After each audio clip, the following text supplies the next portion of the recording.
Hey everyone, hope you're doing great. Man, what a gorgeous day outside. I know I've found it to be pretty refreshing.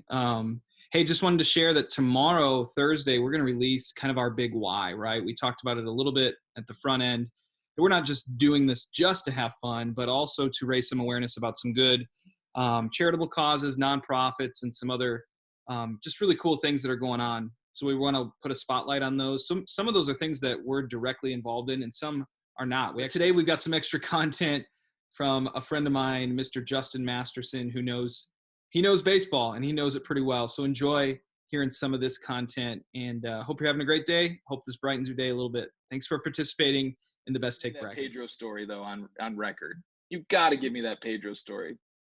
But Pedro got knocked out. I'm so disappointed. I know, but it disappoints me greatly. I know. I thought I gave a competent take on Pedro too. I know that you did. And it was good. I mean, you maybe started off a little slow, but then you got into it. Yeah. And again, I mean, we don't need to go with who he was up against. I mean, Reeves did okay, but I just didn't agree with what takes place. I mean, Pedro. I mean, I love Pedro as such a competitor, and he inspired me that he would throw at a dude, and just say, "All right," like which would solve a lot of problems today.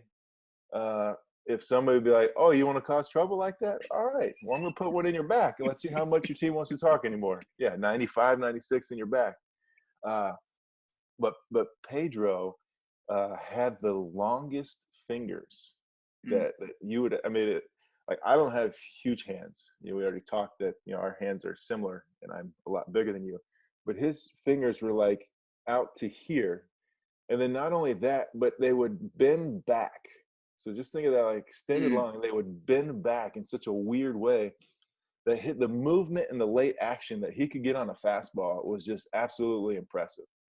Like for a littler guy, because he's maybe your size. I think height wise, not short, but not super tall either, especially for a pitcher and for a guy who was as dominant as he was. And so he'd have these long fingers to be able to just, be a magician with the baseball, which is weird to say, but like that's how he could do so much. But when I was a kid, didn't even think about it, but the jerseys they'd give us when we were playing Little League would be a little tight in the sleeves. And it wasn't because I was jacked, but they'd just be tight. And so my mom would undo the hem at the bottom of the sleeve so it would just free flow wherever it needed to go so I could throw without hindrance. Well, it turns out that's the exact same thing that Pedro would do. And so because he gets so whipped and just throw the ball so hard, he would cut that hem under there so that if you go back and watch him pitch back in the day too, you'll see how the shirt sleeve just kind of flows out like that. And it's just pretty impressive to watch. But so I'd be able to say, people like, why do you do that? Why do you cut your sleeve? Hey man, that's what Pedro does.